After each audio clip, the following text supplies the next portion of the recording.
So let's start in what we call resource mapping and mobilization. Okay, the main things here are actually resource mapping, and the other one is resource mobilization. Before we go into it, and to avoid time wastage, what do we understand by the term resource mapping? Once we understand those two, we will not waste too much time because we already understand. What is resource mapping?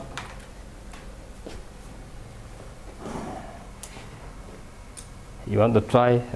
Go ahead. Assessing the available resources that could be used to start the business and maintain the business. Very good. It's exactly that. We don't want to explain beyond that. It's simply assessing or evaluating the resources required, okay, in order to start not necessarily the business plan, but also the agricultural part of what you need to do. Remember, we are talking about agribusiness. And what are these resources? We need to achieve again. What are some of the resources?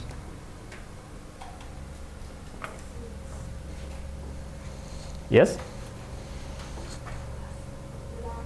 Very good. Land. Yes. Labor. The labor market. You have to look at the labor market. Yes, you want to try?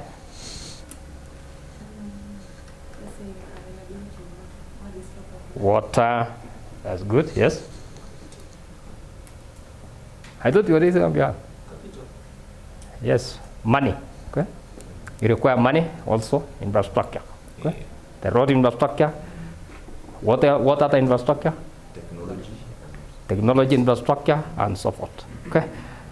I don't know where you are.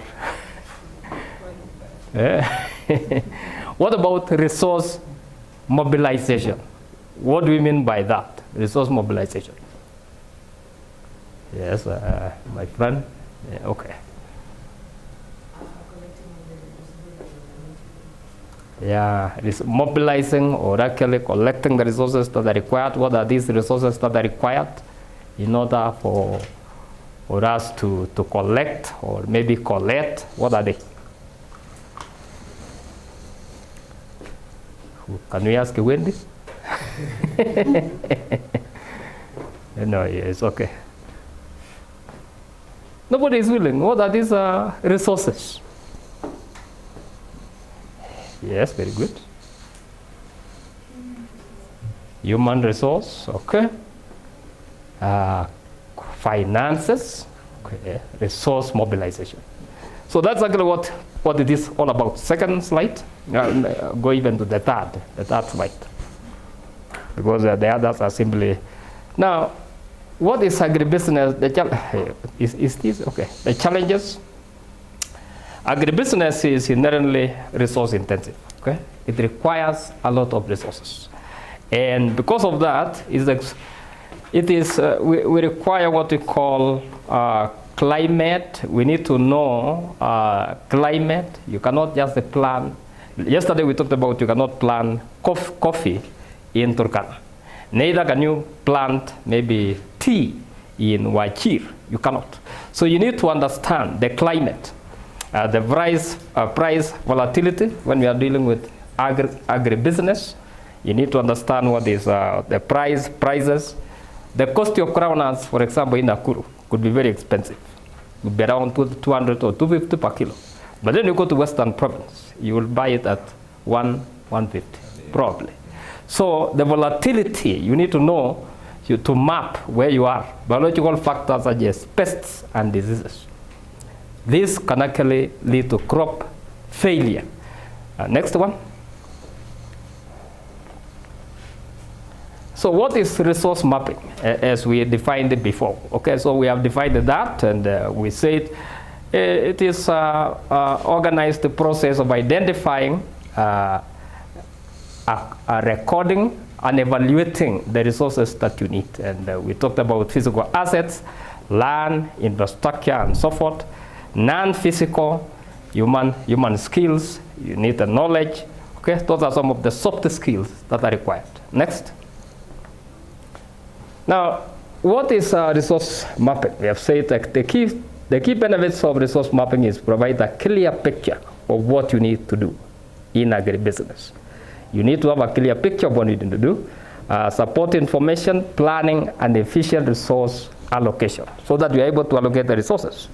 You need to identify what kind of business you are doing and how much resources will be required, how much human capital is required, how much land is required. Okay? Next. Now, in this collaborative governance framework, the key takeaway for instance is actually that framework that you see at the other side. Okay? Now, that framework shows how social, economic, and cultural contexts shape performance, governance actually. Okay? And then you also look at deliberation and implementation. This leads to sustainable. How you are going to implement your business plan will inform whether it's going to be sustainable or it is not going to be sustainable. Next. I think this is okay. Resource mobilization. We have talked about collecting information that is actually required. How are you going to get money for your project? How are you going to acquire land? Okay, land acquisition. How costly will it be? Okay, you need to know all those that create interconnections or interplay. Next. We need to do it within 1 hour. So that's why we are saying next. And next is not a presentation. Okay? It's simply part of the process. So here, the scope of resource mobilization. Here you require the skills and expertise. In skills and expertise, you cannot employ anybody else. Okay? You need to employ a person who understands. If you are talking about, let's say, for example, making juice, does it require a skill? Does anybody need to have gone to school to prepare juice? Not necessarily. Not necessarily. But at least some level of education is required. Even hygiene, the person should be clean enough and should have the right, should have a certificate. They say that you should have a certificate in order to do food production. You have to be given that. So that expertise will also be required. The technology, you are not going to use the traditional methods of squeezing juice and so forth. Okay? You need blenders and you need ABCD. That is required. You need food additives, and that's where the knowledge and expertise may actually come in. Active community involvement. What do you understand by active community involvement? Pastor?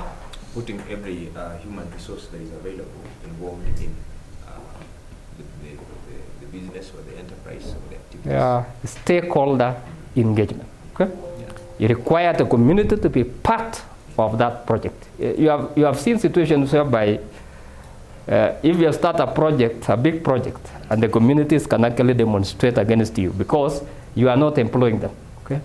You need to employ these communities. The community are surrounding, either as a watchman, or if there are people who are actually qualified, then you employ them to avoid demonstrations. We have had serious demonstrations in Kenya because of large projects, not necessarily agribusiness, but large projects. What are these large projects? Like Geothermal Development Company in Nakuru, Kengen in Olkaria. The Maasais are demonstrating. A village elder wants to be the director in Kengen. Is it possible? But it is community. Okay? So you have to talk to them nicely. So involvement of cultural sites, because when you are exploiting geothermal resource, you may even actually, if you find that you have to drill near their cultural sites, what do you need to do? That will be very difficult, isn't it? But you have to engage now the government and other stakeholders to allow you to exploit the resource. Next. Now, continuous cycle success. Here, resource mapping and resource mobilization, okay, is a continuous process, meaning it is circular in nature, meaning all of them are interrelated. You cannot do away without the other one. Next. So here, resource mapping. What do we need?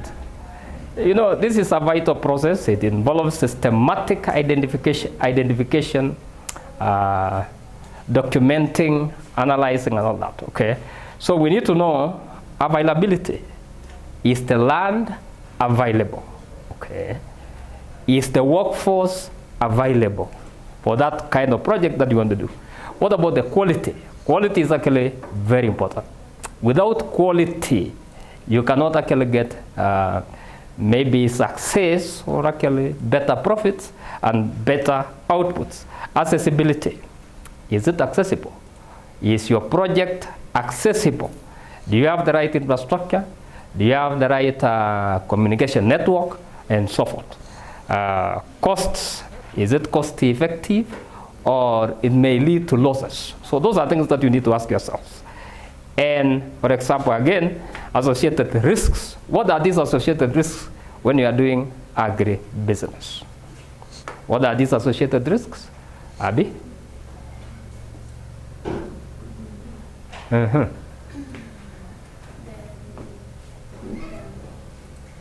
Yes, you are about to say that. Yes, continue. Maybe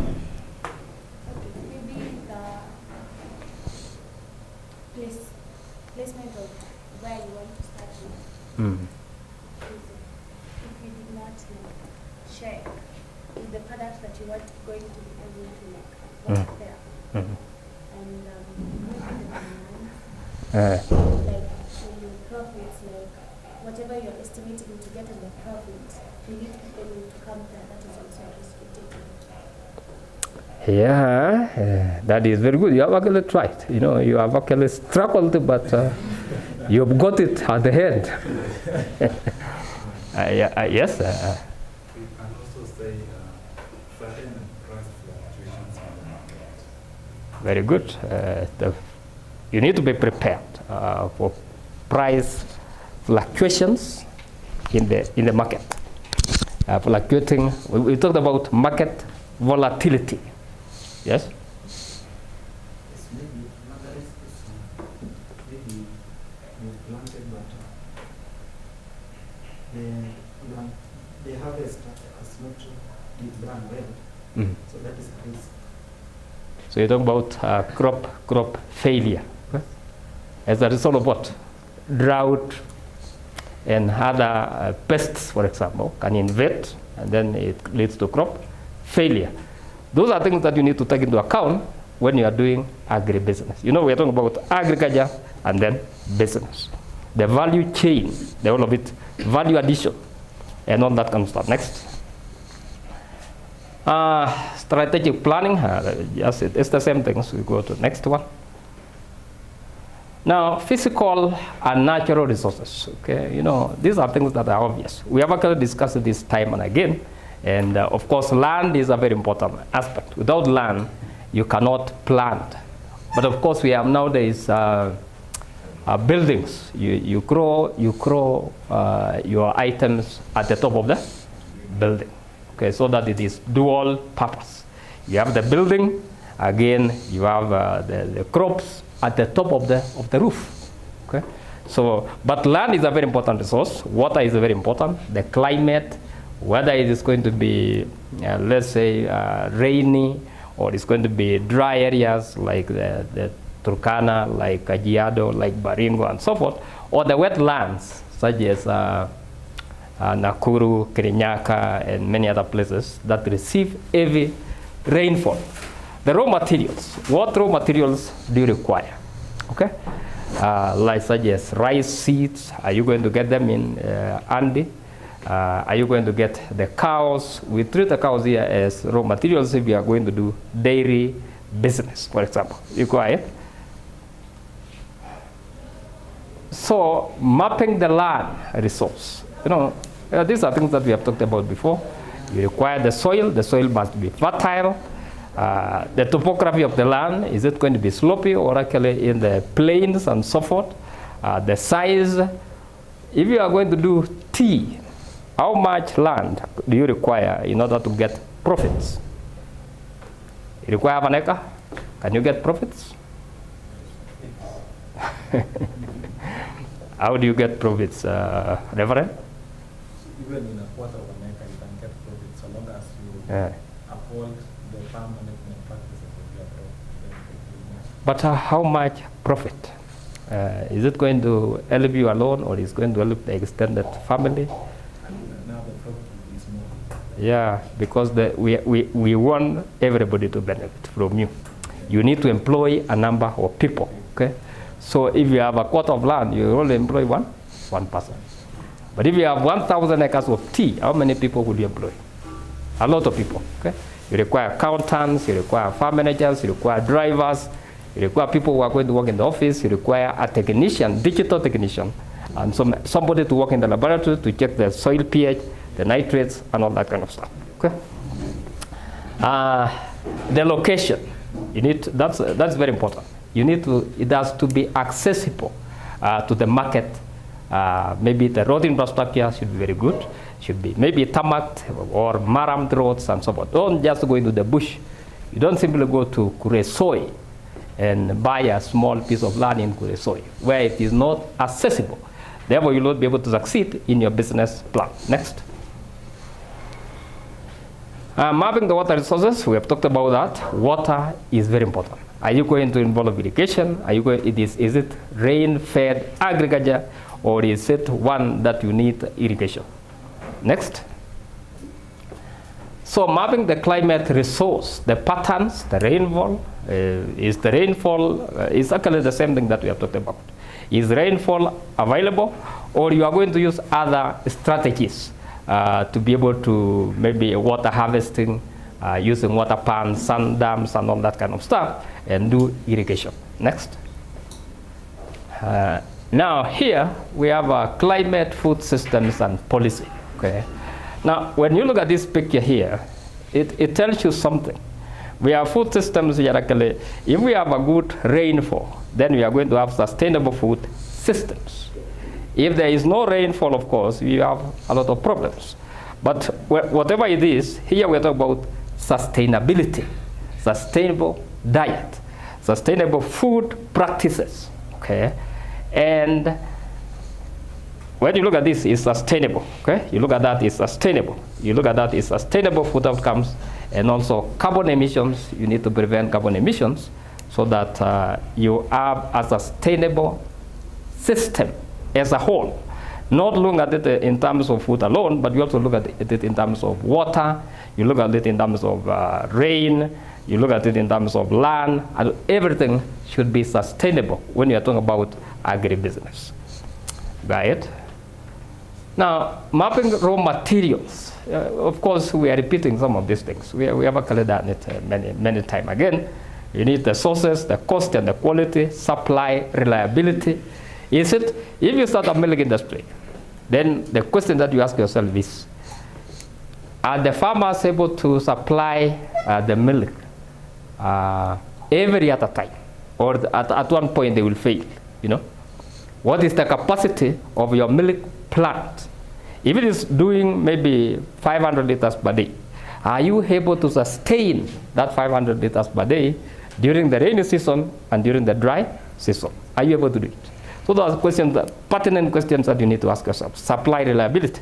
Now, financial resources. We need to talk about financial resources. Where do you get this money? For example, you say identifying available funding sources, determining their adequacy, assessing costs, and so forth. Now, what are the sources of funds? Where do you get the source of funds? Because you have started laughing, we ask you the question first. Yes. Funds starting from investors. Which investor? See, you know what you want. Yeah, yes, we know what you want, but what is the investor?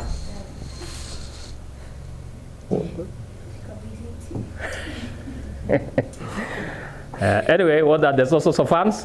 We ask that. Laura? Loans. Yes, bank loans, SACCO loans. What else? Do we ask Wendy? Grants from investors. Listen to that, Abigail. The grants are given by investors. What else? BRIO, bank loans? Well, bank loans is what we have said. Are you with us? Yes? We can also request funds from non-governmental organizations. NGOs. That is reasoning outside the box. And also, personal money. You need to have also, you cannot just go into a business and then start begging, okay? You need to start with your own capital. Then you move on. Next. Now, aligning finances, there is what we call a startup capital. And what do you mean by startup capital? It is your own capital, or you borrow from your friends, okay?